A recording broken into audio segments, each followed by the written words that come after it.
નમસ્કાર મિત્રો, દેશ અને દુનિયાના સુપરફાસ્ટ સમાચારમાં તમારું સ્વાગત છે। સુરતથી સૌથી મોટા અને અગત્યના સમાચાર સામે આવ્યા છે। સુરત પર 24 કલાક પોલીસની બાજ નજર। દિવાળી અને છઠ તહેવારને કારણે સુરતમાંથી મોટી સંખ્યામાં લોકો વતન જતા અને ચોરી લૂંટની ઘટનાઓ અટકાવવા માટે પોલીસે ખાસ એક્શન પ્લાન બનાવ્યો છે।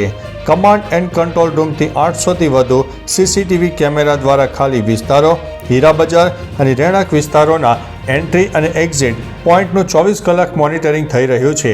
શંકાસ્પદ ગતિવિધિ જણાતા પેટ્રોલિંગની ટીમોને તાત્કાલિક સ્થળ ઉપર મોકલી દેવામાં આવી રહી છે।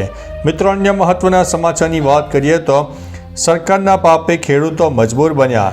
સરકારે 1 નવેમ્બરથી મગફળીના ટેકાના ભાવ 1452 રૂપિયા નક્કી કર્યા હોવા છતાં તે કેટલી ખરીદી કરશે તેની સ્પષ્ટતા ન કરતા અમરેલીના ખેડૂતો મૂંઝવણમાં મુકાયા છે। માવઠાને કારણે પાથરા પલળી ગયા હોવાથી ખેડૂતોને 600થી 1100ના ઓછા ભાવે મગફળી વેચવાની ફરજ પડી છે। સરકારની અસ્પષ્ટતાને કારણે ખેડૂતોમાં રોષ પ્રવર્તી રહ્યો છે, કારણ કે રજીસ્ટ્રેશન પ્રક્રિયા ઓગસ્ટમાં પૂર્ણ થઈ ગઈ હતી। મિત્રો, અન્ય મહત્વના સમાચારની વાત કરીએ તો ભારે વરસાદથી લઈને અતિ ભારે વરસાદની આગાહી। હવામાન વિભાગે અરબી સમુદ્રમાં સક્રિય થયેલા ડિપ્રેશનને કારણે ગુજરાતમાં ભારેથી અતિ ભારે વરસાદની આગાહી વ્યક્ત કરી છે।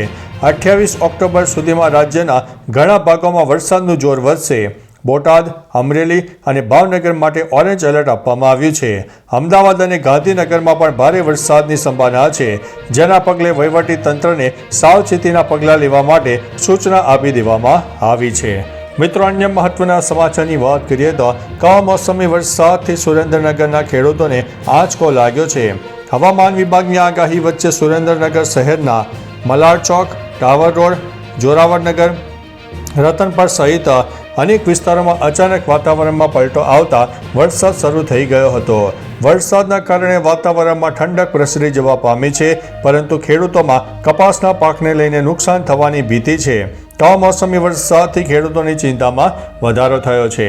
મિત્રો, અન્ય મહત્વના સમાચારની વાત કરીએ તો પૈસા જમા કરાવતા પહેલા ધ્યાન આપો, બેંકના આ નિયમો ભૂલશો નહીં। બેંકમાં રોકડ જમા કરાવતી વખતે આ નિયમો યાદ રાખવા જરૂરી છે। એક દિવસમાં 50,000થી વધુની રકમ જમા કરાવવા માટે પાન કાર્ડની વિગતો ફરજિયાત છે। આ ઉપરાંત જો તમે બચત ખાતામાં વાર્ષિક 10 લાખથી વધુ અને ચાલુ ખાતામાં 50 લાખથી વધુ જમા કરાવો છો તો બેંક આવકવેરા વિભાગને જાણ કરશે। જો આ જમા રકમ માટે યોગ્ય દસ્તાવેજો ન હોય તો મુશ્કેલી થઈ શકે છે। મિત્રો, અન્ય મહત્વના સમાચારની વાત કરીએ તો હુમલો થઈ ગયો હુમલો।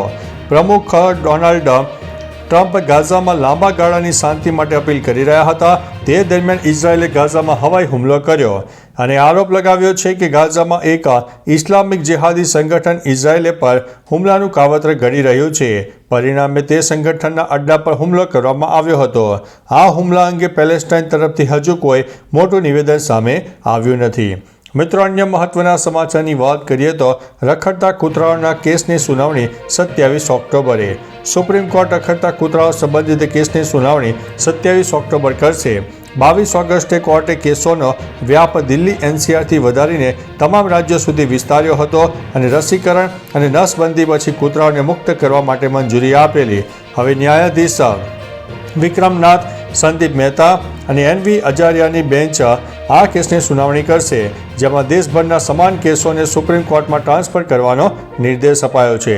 મિત્રો, અન્ય મહત્વના સમાચારની વાત કરીએ તો અમેરિકા દ્વારા રશિયન તેલ કંપનીઓ રોસનેફ્ટ અને લુકોઇલ પર કડક પ્રતિબંધો લગાવવામાં આવ્યા છે, જેની ભારત ઉપર ગંભીર અસર પડી શકે છે।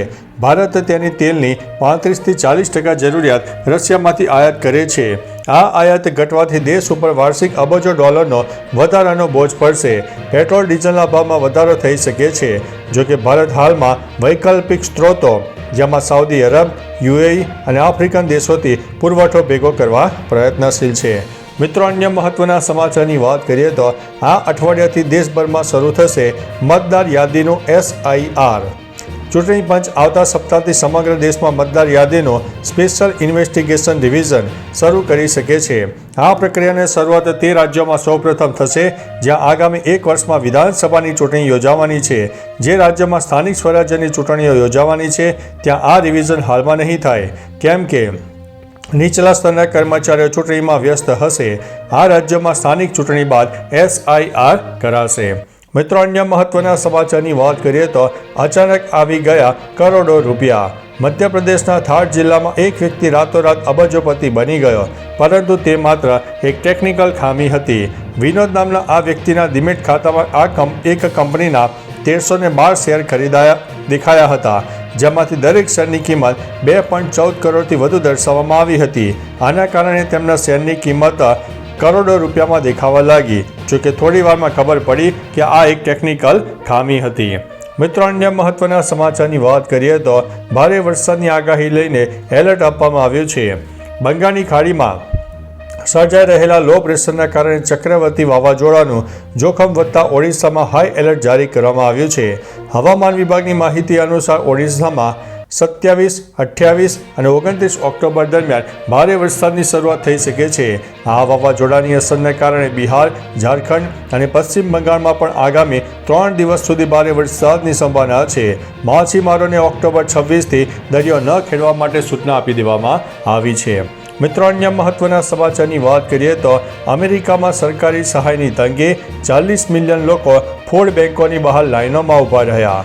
એક અહેવાલ મુજબ અમેરિકામાં ગંભીર આર્થિક પરિસ્થિતિના કારણે લગભગ 40 મિલિયન અમેરિકન ફૂડ બેંકોની બહાર લાંબી લાઇનમાં ઊભા રહેવા મજબૂર બન્યા. સરકારી સહાયની તંગી વચ્ચે મોટી સંખ્યામાં નાગરિકોને ભોજન અને જીવન જરૂરિયાતની વસ્તુઓ માટે ફૂડ બેંકોનો સહારો લેવો પડી રહ્યો છે. આ પરિસ્થિતિ વિકસિત દેશ અમેરિકામાં ગરીબી અને મોંઘવારીની ગંભીર અસરો દર્શાવે છે.